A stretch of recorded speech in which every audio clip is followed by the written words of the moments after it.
ہونے کی اجازت وہ نہیں دیں گے۔ اس کے بعد انہوں نے کیا کیا، ایک لشکر ترتیب دے دی اور بالکل جنگ کے لیے تیار ہو گئے۔ جب حضور صلی اللہ اور جنگ کے لیے وہ نکل پڑے تو حضور صلی اللہ علیہ وسلم کو جب یہ خبر ملی کہ وہ جنگ کے ارادے سے نکل گئے ہیں تو حضور نے اپنا راستہ تبدیل کر کے حدیبیہ والا راستہ چنا،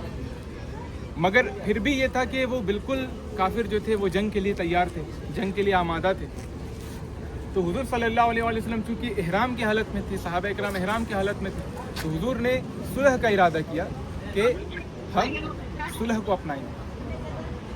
اس کے بعد کیا ہوا کہ حضور صلی اللہ علیہ وسلم نے صلح کی بات کرنے کے لیے حضرت سیدنا عثمان غنی رضی اللہ تعالیٰ عنہ کو انہوں نے مکہ شریف بھیجا۔ جب حضرت عثمان غنی رضی اللہ تعالیٰ عنہ مکہ شریف پہنچے تو کفار نے کہا کہ عثمان تم کو تو ہم عمرے کی اجازت دیتے ہیں کہ تم طواف کر لو، سعی کر لو، لیکن باقی مسلمانوں کو، حضور صلی اللہ علیہ وسلم کو ہم اجازت نہیں دیں گے۔ تو حضرت عثمان غنی رضی اللہ تعالیٰ عنہ نے فرمایا کہ میں بغیر حضور صلی اللہ علیہ وسلم کے بالکل بھی نہ طواف کروں گا نہ سعی کروں گا۔ جب بات نہیں بنی، مسئلہ تھوڑا بات الجھ گیا وہاں پہ، تو انہوں نے کیا کیا، حضرت عثمان غنی رضی اللہ تعالیٰ عنہ کو مکے میں ہی رکھ لیا۔ جب انہوں نے عثمان غنی رضی اللہ تعالیٰ عنہ کو مکے میں رکھ لیا تو یہاں پہ جو حدیبیہ میں صحابہ ٹھہرے ہوئے تھے ان تک یہ بات پھیل گئی ان کے بیچ میں کہ حضرت سیدنا عثمان غنی رضی اللہ تعالیٰ عنہ کو شہید کر دیا گیا ہے۔ جب یہ بات پھیلی تو حضور صلی اللہ تعالیٰ علیہ وسلم نے اسی مقام پر، ایگزیکٹ لوکیشن تو معلوم نہیں ہے لیکن یہاں پر ایک درخت ہوا کرتا تھا، اس درخت کے نیچے حضرت حضور صلی اللہ علیہ وسلم نے تمام صحابہ اکرام کو جمع کیا اور ان صحابہ سے فرمایا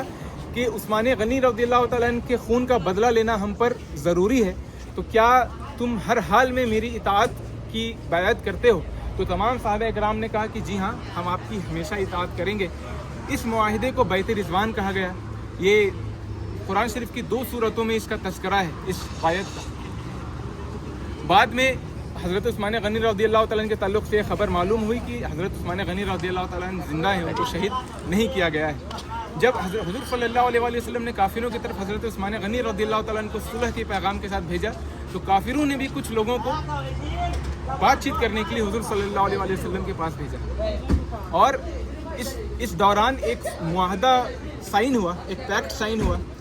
معاہدہ بظاہر مسلمانوں کے مخالف معلوم پڑتا تھا، جیسے اس میں اس طرح کی شرائط تھی کہ 10 سال تک کوئی جنگ نہیں ہوگی، اس سال مسلمان عمرہ نہیں کر پائیں گے، ہاں اگلی سال مسلمانوں کو عمرہ کی اجازت ہوگی مگر وہ صرف 3 دن رک سکیں گے مکہ مکرمہ میں۔ اس کے علاوہ ایک خاص بات یہ تھی کہ اگر کوئی مسلمان مکہ مکرمہ سے مدینہ کی طرف ہجرت کر کے آ جاتا ہے تو اس کو مسلمانوں کو مکہ واپس کرنا ہوگا، مکے والوں